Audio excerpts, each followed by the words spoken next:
A imperfeição de todo julgamento faz-nos, entretanto, perguntar se nossa opinião em cada caso particular é justa.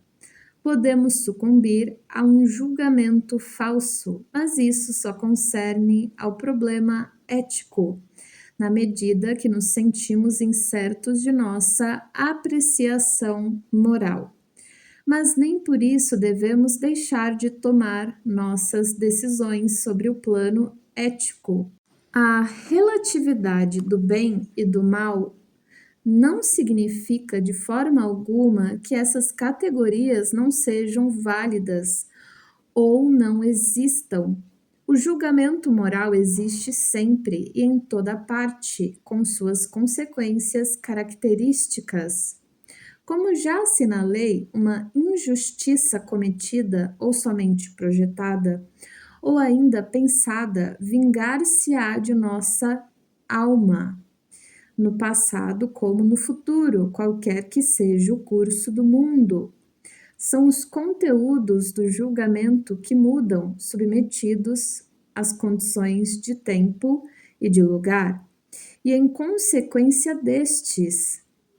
A apreciação moral baseia-se sempre no código de costumes, que parece seguro e nos instiga a discernir o bem do mal. Mas quando sabemos como essa base é frágil, a decisão ética torna-se um ato criador subjetivo sobre o que não podemos estar certos, senão del concedente, com a graça de Deus. E isso quer dizer que necessitamos de um impulso espontâneo e decisivo que emana do inconsciente. A ética, o ato de decidir entre o bem e o mal, não está implicada em seu princípio, apenas se tornou mais difícil para nós. Nada pode poupar-nos do tormento da decisão ética, mas, por mais rude que isso possa parecer, é necessário, em certas circunstâncias, ter a liberdade de evitar o que é reconhecido como moralmente bom e fazer o que é estigmatizado como mal, se a decisão ética o exigir. Em outras palavras, é necessário não sucumbir a qualquer um dos dois termos opostos contra a unilateralidade dos opostos. Temos, sob uma forma moral, o net-net, nem isto, nem aquilo, da filosofia hindu. Nesta perspectiva, o código moral será, em certos casos, irremediavelmente abolido e a decisão ética dependerá do indivíduo.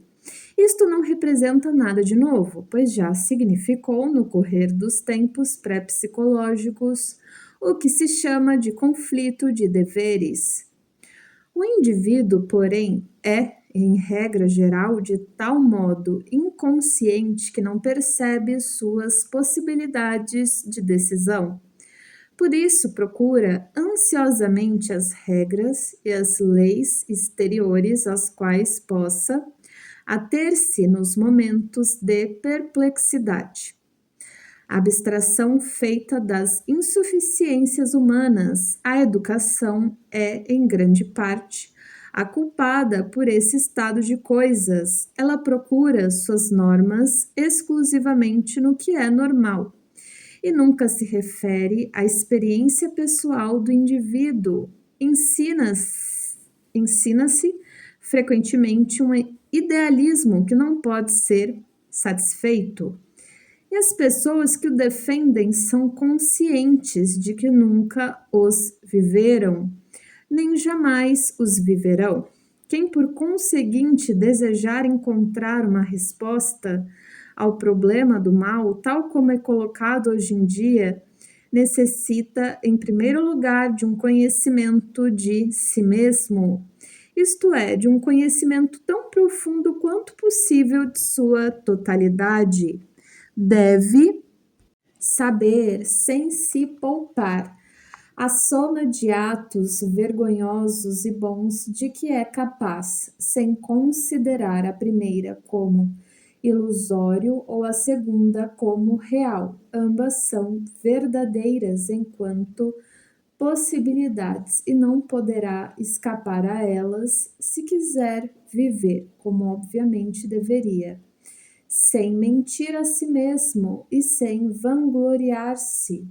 Mas, em geral, estamos de tal modo distanciados desse nível de consciência que essa perspectiva parece quase sem esperança, se bem que exista em muitos indivíduos modernos a possibilidade de um conhecimento profundo de si mesmo. Tal conhecimento é necessário, pois só em função dele pode-se atingir aquela camada profunda, aquele núcleo da natureza humana no qual se encontram os instintos. Estes são fatores dinâmicos presentes a priori, dos quais dependem, em última análise, as decisões éticas de nossa consciência. Eles compõem o inconsciente e seus conteúdos, a propósito do que não há julgamento definitivo. Não podemos ter preconceitos em relação ao inconsciente, pois é impossível abranger sua natureza pelo conhecimento, nem demarcar suas fronteiras racionais. Só podemos chegar ao conhecimento da natureza mediante uma ciência que amplie o consciente. E é por isso que um conhecimento aprofundado de si mesmo requer uma ciência, a psicologia. Seria impossível construir uma luneta astronômica ou um microscópio com as próprias mãos e com boa vontade, sem que se tivessem sólidas noções de óptica.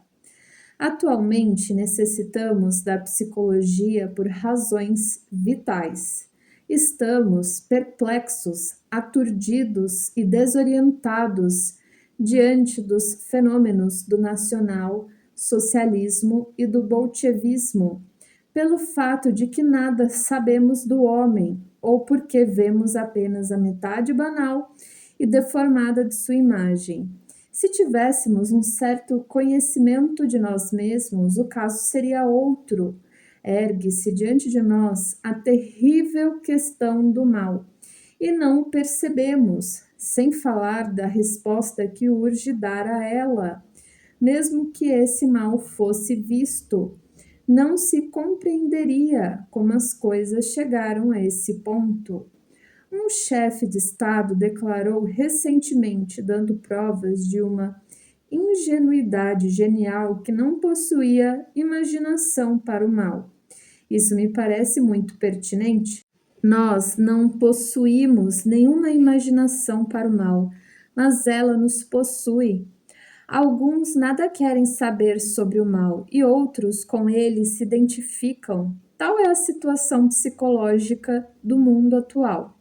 Alguns ainda se imaginam cristãos e pretendem calcar com os pés o suposto mal, enquanto que outros sucumbem a ele, sem discernir mais o bem. O mal tornou-se hoje uma grande potência visível. Metade da humanidade apoia-se numa doutrina fabricada a golpes de elucubrações humanas. A outra sofre a falta de um mito apropriado à situação. No que se refere aos povos cristãos, o cristianismo deliquescente negligenciou desenvolver seu mito no decurso dos séculos. O cristianismo recusou ouvir aqueles que davam expressão à dinâmica obscura das representações míticas. Um Gioacchino da Fiore, um Meister Eckhart, um Jacob Boehme, e muitos outros foram mantidos em segredo para a grande maioria dos homens. O único raio de luz é Pio XII e seu dogma. Mas nem mesmo se compreende o que eu pretendo dizer com isso. Não se compreende que um mito morre quando não vive mais ou quando seu desenvolvimento cessa. Nosso mito emudeceu e não mais nos responde. A culpa, porém, não cabe a ele, tal como está contido nas Sagradas Escrituras. Mas a nós que não continuamos a desenvolvê-lo, pelo contrário, impedimos todas as tentativas efetuadas nesse sentido. Em sua forma original, o mito mostra bem os pontos a partir dos quais poderiam nascer as possibilidades de seu desenvolvimento. Por exemplo, as palavras postas na boca de Cristo, abre aspas, mostrai-vos, portanto, astutos como a serpente e cândidos como as pombas, fecha aspas. Por que teríamos a necessidade de ser astutos como a serpente? E quanto à candura da pomba? Abre aspas, se não voltardes ao estado de infância, fecha aspas. Mateus 18, 3. Mas quem sabe o que as crianças realmente são? Que moral justifica o Senhor quando usurpa o asno de quem tem necessidade para entrar em Jerusalém como vitorioso? E quanto à sua irritação semelhante ao de uma criança quando maldiz a figueira? Que moral se segue à parábola do intendente infiel? E qual será esse conhecimento profundo e de tão grande alcance para nós que encontramos nas palavras apócrifas do Senhor? Abre aspas, meu amigo, se sabes o que fazes, és feliz, mas se não o sabes, és um maldito e um transgressor da lei. Fecha aspas. O que quer dizer finalmente aquilo que Paulo professa? Ramos 8:19, abre aspas. Eu não faço o bem que quero e cometo o mal que não quero. Fecha aspas.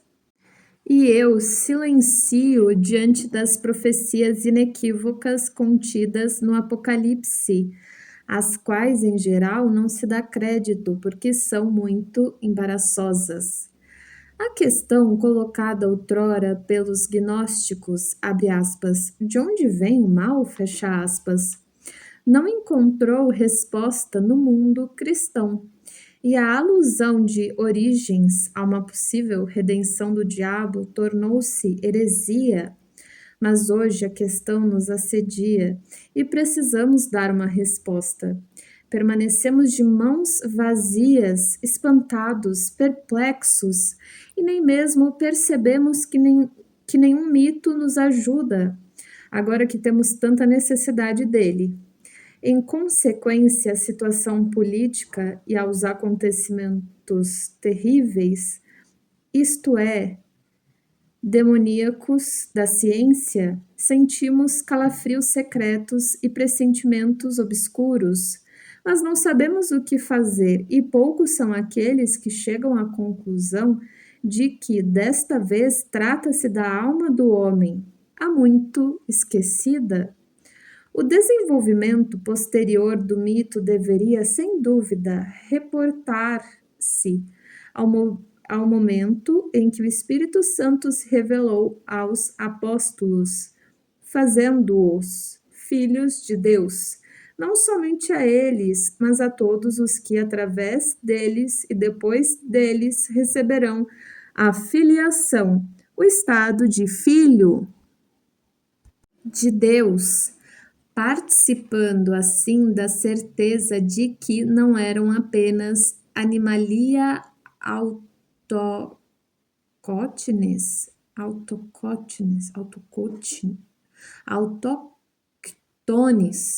nascidos da terra, mas que pelo fato de serem duas vezes nascidos, se enraizavam na divindade. Sua existência visível, corpórea, era desta terra, mas sua humanidade invisível, interior, tinha origem e futuro na primeira imagem da totalidade, no Pai eterno, tal como se exprime o mito da história cristã da salvação. Assim como o Criador é uma totalidade, sua criatura e, consequentemente, seu filho deve também ser total. Seria impossível suprimir o que quer que fosse da representação da totalidade divina, mas sem que houvesse consciência daquilo que ocorria, houve uma cisão na totalidade. Um reino de luz e um reino de trevas nascera. Tal resultado já estava preparado antes do aparecimento de Cristo, como é possível constatar, entre outros, no livro de Jó ou no livro de Enoque. Pré-cristão e bastante difundido, essa dissociação metafísica continuou abertamente no cristianismo.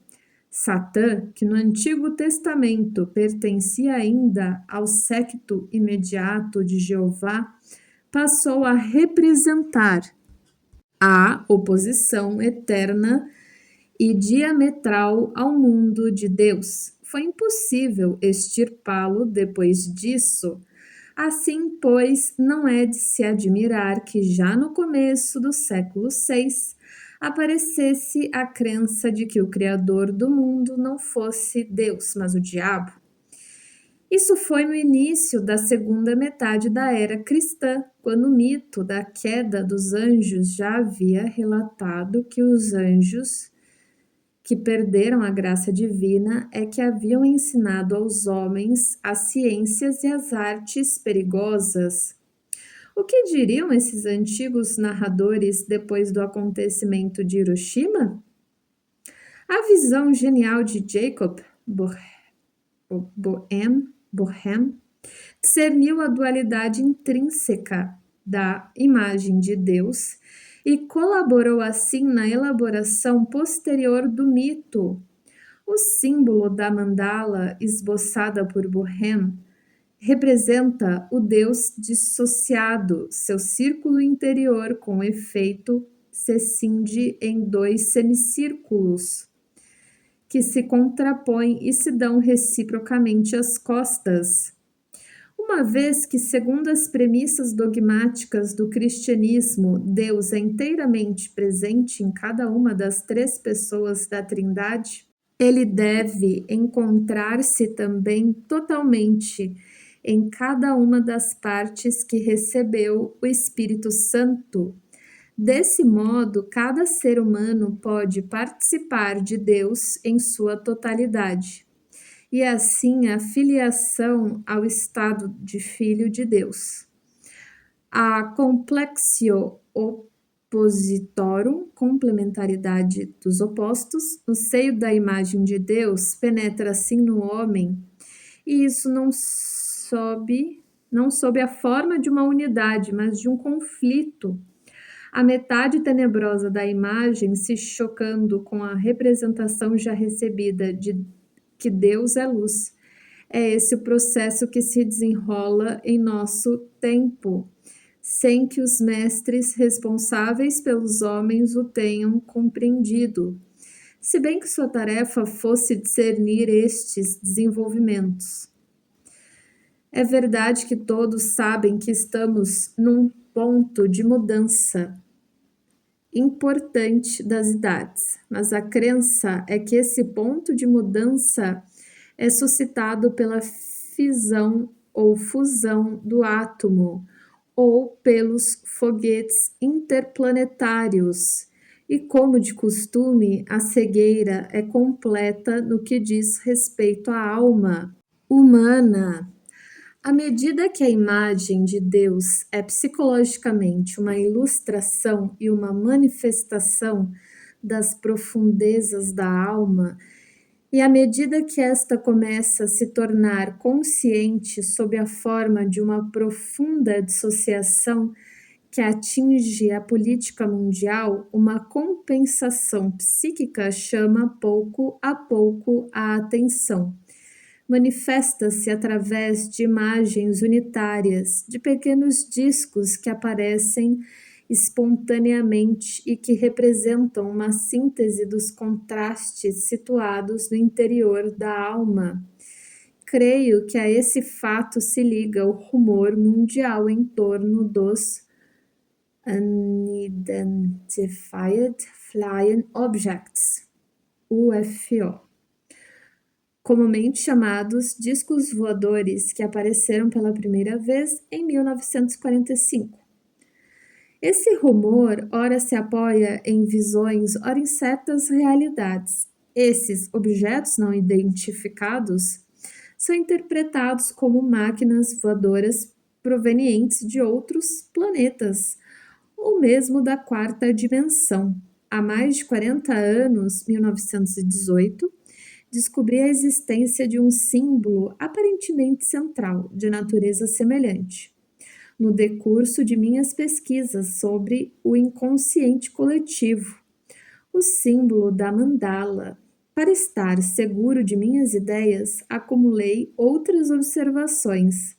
Durante mais de 10 anos, antes de publicar, em 1929, sob uma forma provisória e pela primeira vez a minha descoberta, a mandala é uma imagem arquetípica cuja existência é verificável através de séculos e milênios. Designa a totalidade do si mesmo ou ilustra a totalidade dos fundamentos da alma. No sentido mítico, a manifestação da divindade encarnada no homem. Em oposição à mandala de Bohem, a mandala moderna visa a unidade, isto é, representa uma compensação da cisão, isto é, uma superação antecipada. Como tal processo ocorre no inconsciente coletivo, manifesta-se por toda parte. É o que mostra o rumor a respeito dos discos voadores, sintoma de uma disposição, está escrito disposição, acho que é disposição mental genérica em vigência. À medida que o tratamento analítico torna a sombra consciente, cria uma cisão e uma tensão entre os opostos, os quais, por sua vez, procuram equilibrar-se numa unidade. A ligação se processará mediante símbolos. A confrontação entre os opostos chega ao limite do suportável quando é levado a sério ou quando se é levado a sério pelos opostos. O tertium non datur, não há um terceiro termo, da lógica se confirma. É impossível entrever uma terceira solução. Entretanto, quando tudo se processa de modo satisfatório, essa terceira solução se apresenta de maneira espontânea naturalmente. É então, e somente então, convincente, sentida como aquilo que se chama graça. A solução que nasce da confrontação e da luta dos opostos é, na maioria das vezes, constituída por uma mistura inextricável de dados conscientes e inconscientes, e é por isso que se pode considerá-la um símbolo, uma moeda cortada em duas, cujas metades se encaixam perfeitamente. Um significado de symbolon é a tessera hospitalitatis, costume dos antigos. Uma moeda era partida em duas metades, cada uma das quais ficava em poder de um amigo quando eles se separavam. Retornando ao texto. Esta solução representa o resultado da cooperação entre o consciente e o inconsciente. Representa uma analogia com a imagem de Deus, sob forma de mandala, que é indubitavelmente o esquema mais simples de uma representação da totalidade, oferecendo-se espontaneamente à imaginação para figurar os opostos, sua luta e conciliação em nós. A confrontação, que é inicialmente de natureza puramente pessoal, logo é acompanhada pela intuição e pelo conhecimento de que a tensão subjetiva entre os opostos é no todo um caso particular das tensões conflitantes do mundo, pois nossa psique é estruturada à imagem da estrutura do mundo, e o que ocorre num plano maior se produz também no quadro mais ínfimo e subjetivo da alma. Por esse motivo, a imagem de Deus é sempre uma projeção da experiência interior vivida no momento da confrontação com um opositor poderosíssimo. Este é figurado por objetos que deram origem à experiência interior e que, a partir daí, guardaram uma significação luminosa, ou então é caracterizado por uma luminosidade e pela força subjacente dele. No último caso, a imaginação se liberta do simples plano do objeto e tenta esboçar a imagem de uma entidade invisível que existe atrás das aparências. Penso aqui na mais simples das formas fundamentais da mandala, a circunferência, e na divisão mais simples do círculo mentalmente, o quadrado e a cruz. Tais experiências têm uma influência benigna ou devastadora no homem. Este não pode aprendê-las, compreendê-las, nem dominá-las. Não pode livrar-se delas ou escapar-lhes. Por esse motivo, as sente como relativamente subjugantes ou mesmo onipotentes, reconhecendo com precisão que elas não provêm de sua personalidade consciente. O homem as designa de mana, demônio ou Deus.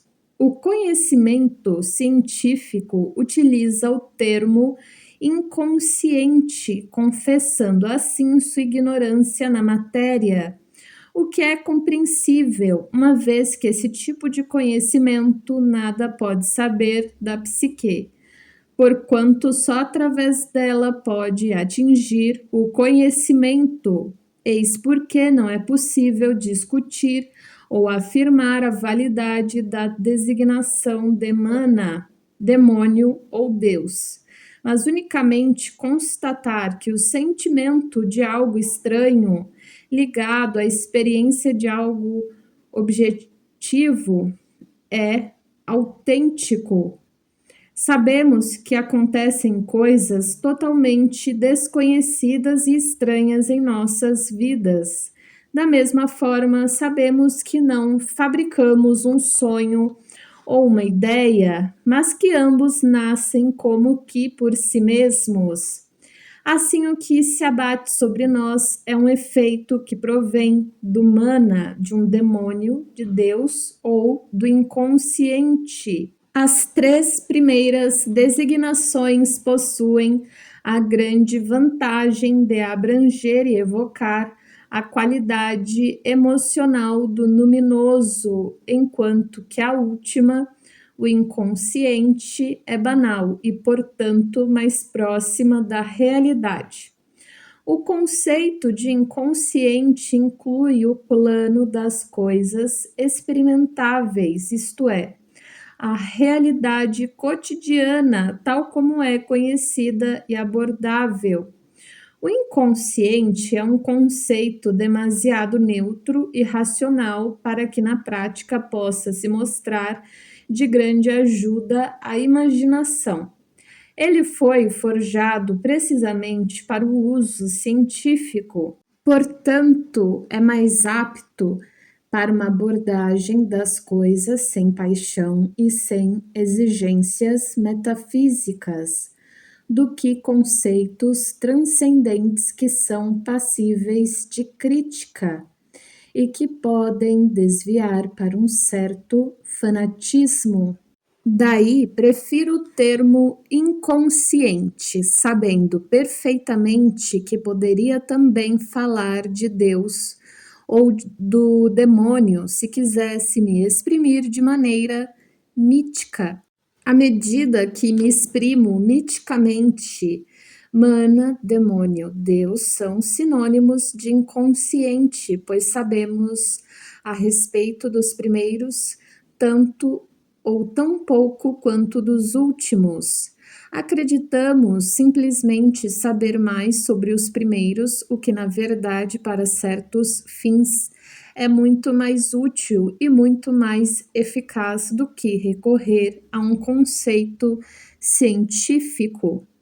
A grande vantagem dos conceitos de demônio e de Deus está em permitir uma objetivação bem melhor do defrontar-se, ou seja, da personificação deles.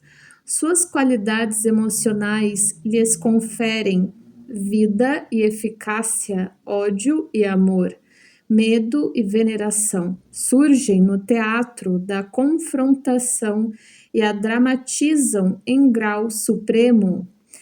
Dessa forma, o que era simplesmente exposto se torna atuado.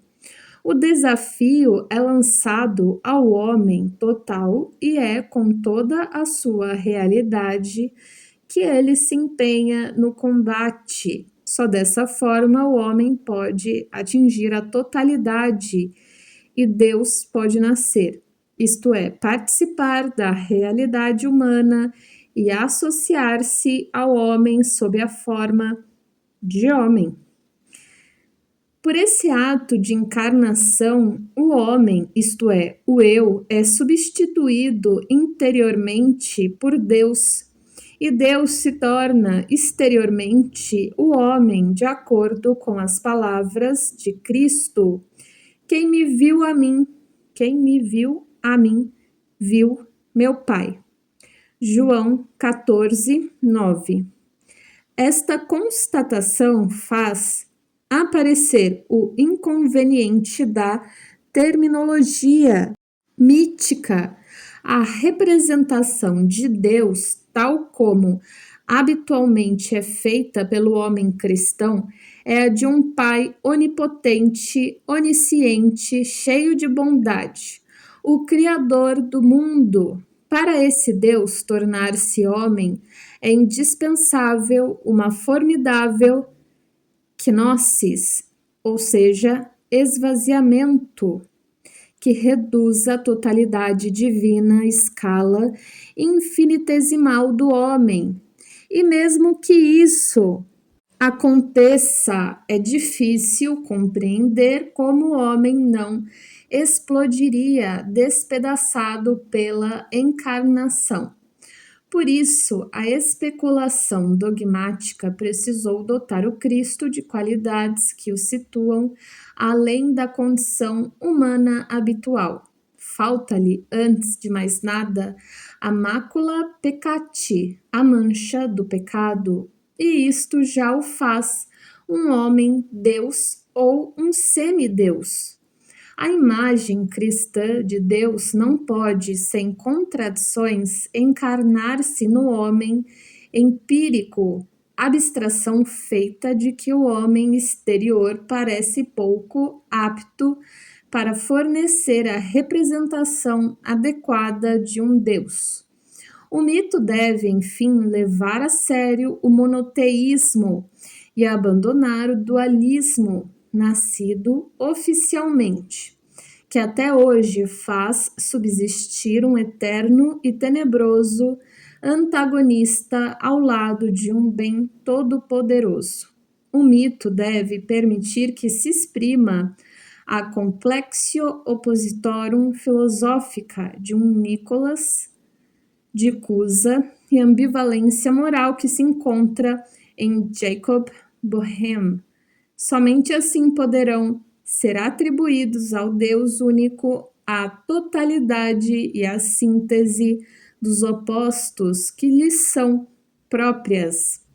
Quem já experimentou o fato de que os opostos, por sua própria natureza, podem unificar-se graças ao símbolo, de tal modo que não tendam mais a dispersar-se nem a se combater, mas, contrariamente, tendam a completar-se reciprocamente e a dar à vida uma forma plena de sentido, não terá mais dificuldades diante da ambivalência da imagem de um Deus da natureza e da criação. Compreenderá precisamente o mito do tornar-se homem necessário a Deus, mensagem cristã essencial como uma confrontação criadora do homem com os elementos contrários, assim como sua síntese na totalidade da personalidade, o si mesmo, os contrastes interiores necessários na imagem de um Deus criador podem ser reconciliados na unidade e totalidade do si mesmo, enquanto coniunctio oppositorum, na experiência do si mesmo, não se cogita mais de superar o contraste Deus e homem, como anteriormente, mas da oposição no próprio seio da imagem de Deus. É esse o sentido do serviço de Deus, isto é, do serviço que o homem pode prestar a Deus, para que a luz nasça das trevas, para que o Criador tome consciência de sua criação e que o homem tome consciência de si mesmo. Tal é a meta, ou uma das metas, que integra o homem na criação de maneira sensata e que, ao mesmo tempo, confere um sentido a ela. Foi esse mito explicativo que cresceu em mim no decorrer de decênios. Trata-se de uma meta que posso reconhecer e apreciar e que, graças a isso, me satisfaz. Em virtude de suas faculdades de reflexão, o homem elevou-se acima do reino animal e, mediante seu espírito, demonstra que é precisamente pelo desenvolvimento da consciência que a natureza investiu-o de grande valor. Graças a tal desenvolvimento, ele se apodera da natureza, reconhece a existência do mundo e, por isso mesmo, o confirma de qualquer forma ao Criador. Por isso, o mundo torna-se um fenômeno, o que não seria sem reflexão consciente. Se o Criador fosse consciente de si mesmo, não teria necessidade das criaturas conscientes. Não é provável também que os caminhos da criação, indiretos no mais alto grau e desperdiçando milhões de anos na criação de inumeráveis espécies e criaturas, correspondam a uma intenção polarizada para uma meta. A história da natureza nos conta a metamorfose fortuita e ao acaso das espécies que, através de centenas de milhões de anos, devoraram e se entredevoraram. A história biológica e política da humanidade também nos ensina exaustivamente sobre isso. Mas a história do espírito se inscreve num outro registro. É aqui que se introduz o milagre da consciência refletiva. Segundo a cosmogonia, a importância da consciência é de tal forma vasta que não se pode deixar de supor que o elemento sentido jazia provavelmente oculto em todo o aparato biológico monstruoso e aparentemente insensato, e que enfim pôde manifestar-se como que por acaso na escala dos animais de sangue quente e cérebro diferenciado, não de modo intencional ou previsto, mas como que pressentido através de um impulso obscuro, intuitivo e tateante. Legenda: trechos de uma carta a um colega. Retornando ao texto. Exprimindo tais pensamentos, não imagino ter dito algo de definitivo a respeito do sentido e do mito do homem. Creio, porém, que isto é o que pode e se deve ser dito ao fim do Aeon de Pisces, diante do Aeon que se aproxima, o de Aquário, cuja forma é humana. O Aquário vem depois de dois peixes em oposição, uma conjunctio oppositorum, e parece figurar o si mesmo. De um modo soberano, ele derrama o conteúdo do seu cântaro na boca do Piscis austrinos. Legenda: constelação do peixe austral. Sua boca é formada pela estrela fixa Fomalhaut, em árabe boca de peixe. Boca do peixe, que fica sob a constelação do Aquário. Retornando ao texto, que representa um filho, um elemento ainda inconsciente.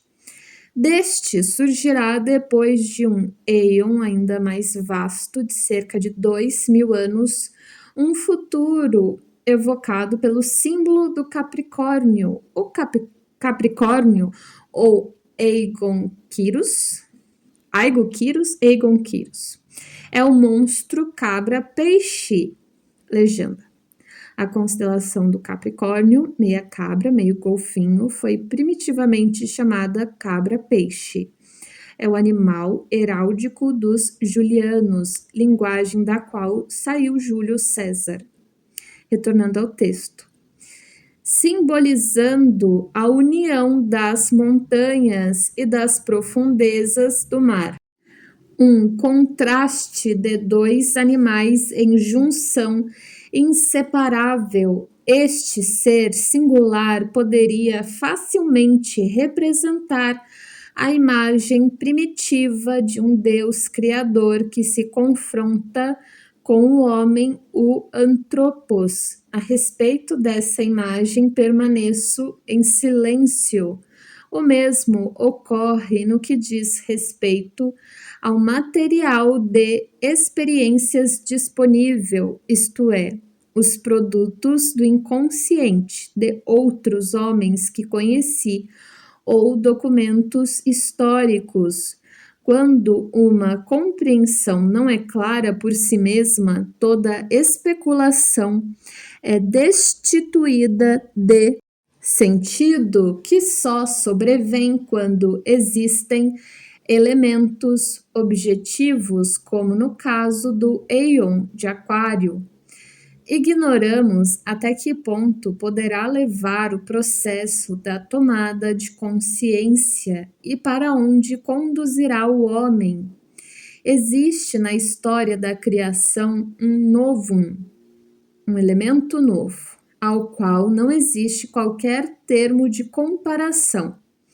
Por este motivo, não se pode saber que potencialidades encerra, nem se é lícito prever para a espécie do Homo sapiens um desabrochar e depois um desaparecer, tal como aconteceu em relação aos animais pré-históricos.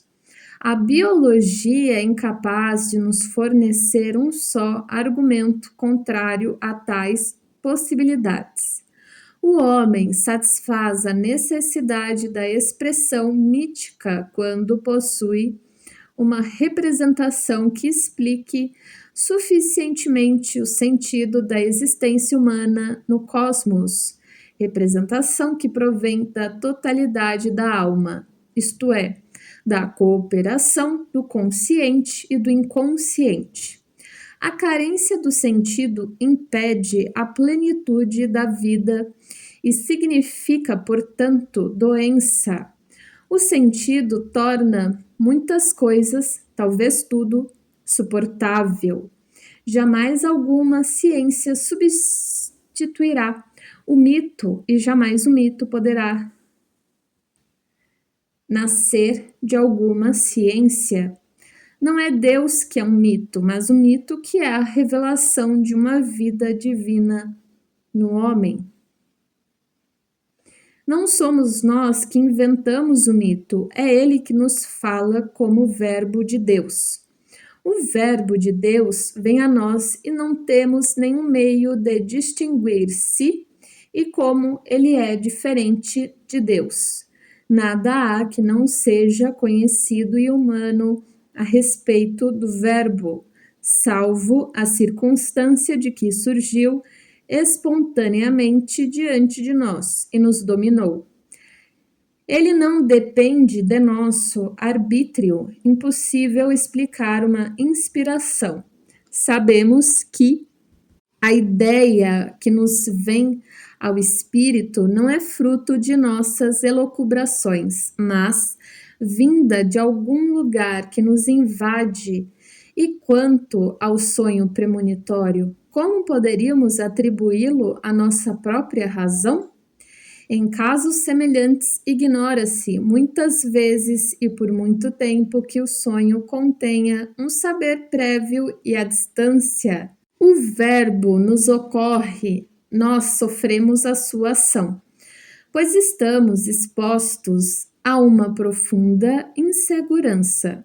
Para Deus, enquanto complexio oppositorum, todas as coisas são possíveis, no sentido mais amplo da expressão, isto é, verdade e erro, bem e mal. O mito é, ou pode ser, equívoco, tal como o oráculo de Delfos ou um sonho. Não podemos nem devemos renunciar ao uso da razão, e não devemos também abandonar a esperança de que o instinto se precipite em nossa ajuda. Neste caso, um Deus nos apoiaria contra Deus, tal como Jó o compreendera, pois tudo aquilo que se exprime através da outra vontade é uma condição humana elaborada pelo pensamento do homem. Por suas palavras, suas imagens e todas as suas limitações. É por isso que o homem refere tudo a si mesmo quando começa a pensar desajeitadamente em termos psicológicos, acreditando que tudo provém de sua intenção e de si próprio. Pressupõe dessa forma com uma ingenuidade infantil que conhece todos os seus domínios e que sabe o que ele próprio é. Não desconfia que a fraqueza de sua consciência e o medo correspondente do inconsciente o impedem de distinguir o que inventou intencionalmente daquilo que proveio de outra fonte. Não tem objetividade diante de si próprio e não pode ainda considerar-se como esse fenômeno que, afinal de contas, é obrigado a constatar e ao qual, for better or worse, é idêntico. Inicialmente sofre a ação das coisas, elas lhe ocorrem, caem sobre ele, e só muito penosamente consegue conquistar e manter uma esfera de relativa liberdade. Apenas quando alcança tal conquista e somente então conseguirá reconhecer que está confrontado com seus fundamentos involuntários, com as circunstâncias dadas por seu embasamento que não teria meios de impedir. mas seus fundamentos não se limitam unicamente a fatos passados. Pelo contrário, vivem com ele como base permanente de sua existência, e sua consciência depende de sua colaboração, pelo menos tanto quanto do mundo físico circundante. Esses dados que assaltam o homem e a ele se impõem poderosamente, tanto vindos de fora como de dentro, consubstanciam-se na representação da divindade, e é com a ajuda do mito que ele pode descrever seus efeitos. O homem compreendeu o mito como verbo de Deus, isto é, como inspiração e revelação daquilo que as realidades do outro lado têm de luminoso. Subtítulo 2. A melhor maneira do indivíduo se proteger do risco de confundir-se com os outros é a posse de um segredo que queira ou deva guardar. Todo o início da formação de sociedades implica na necessidade de uma organização secreta. Quando não há motivos suficientemente imperiosos para a manutenção do segredo, inventam-se ou arranjam-se segredos que só são conhecidos ou compreendidos pelos que têm o privilégio de iniciação. Assim foi entre os Rosa Cruz e muitas outras sociedades secretas. Entre as pseudo-secretas existem, ó ironia, as que nem mesmo são conhecidas pelos iniciados, por exemplo, as que emprestaram seus segredos principalmente à tradição alquimista. A necessidade de cercar-se de mistério é de importância vital no estágio primitivo, pois o segredo compartilhado constitui o cimento da coesão do grupo.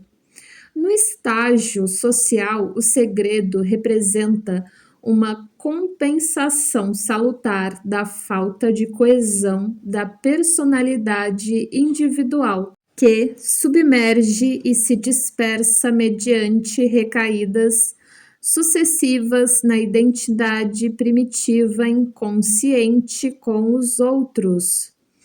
A busca da meta, sendo ela o indivíduo consciente de suas particularidades, torna-se um longo trabalho educativo, quase sem esperança, devido ao seguinte fato: uma comunidade constituída por indivíduos isolados que tiverem o privilégio da iniciação não pode se reconstituir senão através de uma identidade inconsciente, mesmo quando se trata de uma identidade socialmente diferente.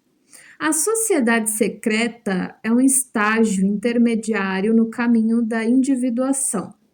Confia-se ainda a uma organização coletiva a tarefa de ser diferenciado por ela, isto é, ainda não se compreendeu que é tarefa do indivíduo ficar de pé por si mesmo e ser diferente dos demais. Todas as identidades coletivas, quer se refiram a organizações, profissões de fé relativas a tal ou qual ismo, etc., ameaçam e se opõem ao cumprimento dessa tarefa. Essas identidades coletivas são muletas para os paralíticos, escudos para os ansiosos, divãs para os preguiçosos, recreio para os irresponsáveis, mas também albergues para os pobres e fracos, o porto protetor para os náufragos, o seio da família para os órfãos, a meta gloriosa e ardentemente desejada para os que se extraviaram e se decepcionaram, a terra prometida para os peregrinos extenuados, o rebanho e o cercado seguro para as ovelhas desgarradas, e a mãe, que significa nutrição e crescimento. Por esse motivo, não se deve considerar esse grau intermediário como um obstáculo. Ele representa, ao contrário, e ainda por muito tempo, a única possibilidade de existência do indivíduo que hoje, mais do que nunca, se encontra ameaçado pelo anonimato. O fato de pertencer a uma organização coletiva é tão importante na nossa época que tem mesmo o direito de parecer como meta definitiva, enquanto que toda tentativa de sugerir ao homem a eventualidade de um passo a mais no caminho da autonomia pessoal é considerada como presunção, desafio prometeico, fantasia ou mesmo impossibilidade. Mas pode acontecer que alguém, por motivos importantes, se sinta constrangido a procurar o seu caminho por seus próprios meios em direção ao horizonte mais largo, porquanto não encontra em nenhuma forma, em nenhum molde, em nenhum dos envoltórios, em nenhum dos meios de vida que lhe são oferecidos, aquele que lhe convém, e então irá só representando sua própria sociedade. Será sua própria multiplicidade que se compõe de numerosas opiniões e numerosas tendências, nem todas seguindo necessariamente o mesmo sentido. Pelo contrário, estará em estado de dúvida em relação a si mesmo e sofrerá grandes dificuldades para conduzir sua própria multiplicidade a uma ação homogênea e integrada. Mas o fato de estar exteriormente protegido pelas formas sociais de um desses graus intermediários aos quais acabamos de nos referir não implica que esteja protegido da multiplicidade interior que o cinge intimamente e o impele a voltar ao desvio que representa a identidade com o mundo exterior. Assim como o iniciado, graças ao segredo da sociedade, não se marginaliza e participa de uma coletividade menos diferenciada. O indivíduo isolado tem necessidade, para caminhar solitário, de um segredo que, por qualquer motivo, não deva nem possa revelar. Tal segredo o obriga a isolar-se em seu projeto individual. Muitos indivíduos não podem suportar tal isolamento. São os neuróticos que brincam de esconde-esconde com os outros e consigo mesmo, sem se levar a sério nem aos outros. Em regra geral, essas pessoas sacrificam sua meta individual à necessidade da adaptação social, encorajados por todas as opiniões, todas as convicções e todos os ideais do ambiente. Por outro lado, não há argumento racional contra estes últimos. Só um segredo que não se pode trair, isto é, um segredo que nos inspira medo ou não poderíamos formular conceitualmente, e que por isso pertence aparentemente à categoria das loucuras. Pode impedir a regressão inevitável ao coletivo. A necessidade de um tal segredo é, em muitos casos, tão grande que suscita pensamentos e ações cuja responsabilidade é quase impossível de se suportar. Às vezes, atrás de tais atitudes, seria falso ver apenas arbitrariedade e presunção. Pelo contrário, trata-se de uma dira necessitas, ou seja, cruel necessidade, inexplicável para o próprio indivíduo e que se apodera dele como um destino inelutável que mostra a ele ad óculos, talvez pela primeira vez em sua vida, a existência de fatores estranhos, mais poderosos do que ele, no seio de seus mais íntimos domínios, e dos quais se acreditava senhor. Um exemplo significativo é a história de Jacó, que lutou com o anjo, saiu com a anca deslocada, mas que desse modo evitou cometer um assassínio. O Jacó dessa época tinha a vantagem de que todos acreditaram em sua história. Um Jacó de hoje apenas encontraria por toda parte um sorriso eloquente. Dessa forma, ele preferirá não tocar no assunto, sobretudo se tiver que formar uma opinião pessoal sobre o enviado de Jeová. Assim, querendo ou não, tem a posse de um segredo indiscutível e sai do círculo da coletividade. Naturalmente, sua restrição mental surgirá em pleno dia, se não conseguir ser hipócrita durante toda a vida. Mas tornar-se-á neurótico quem quiser fazer as duas coisas ao mesmo tempo, seguir sua meta individual e adaptar-se à coletividade. O Jacó não confessa que o anjo é o mais forte, pois nunca afirmou a impossibilidade do anjo se afastar, mancando. Aquele que, impelido por seu daimon, ousa ultrapassar as fronteiras desse estado intermediário marcado pela pertinência a uma coletividade penetra, por assim dizer, no inexplorado para sempre inexplorável, onde não há mais caminhos seguros para que o guiem, nem abrigos que estendam sobre ele um teto protetor. Nessa região não há mais leis. No caso de uma situação inesperada, como por exemplo, um conflito de deveres que não se pode resolver à força. Habitualmente, uma excursão desse tipo nessa no man's land dura até que uma situação conflitante apareça no horizonte. Quando ocorre o conflito, ou quando se lhe sente o cheiro, mesmo de longe, a excursão finda rapidamente. Se nessas condições alguém dá no pé, eu não o censuraria, mas se pelo contrário alguém se pavoneia e considera um mérito o que foi fraqueza e covardia, eu não poderia aprová-lo. Como meu desprezo não faz mal a ninguém, posso exprimi-lo com toda a tranquilidade. Mas se alguém assume a responsabilidade de resolver uma situação litigiosa de deveres contraditórios, debatendo a questão em face do juiz, perante o qual comparece dia e noite, encontrar-se-á, eventualmente, na posição do homem só.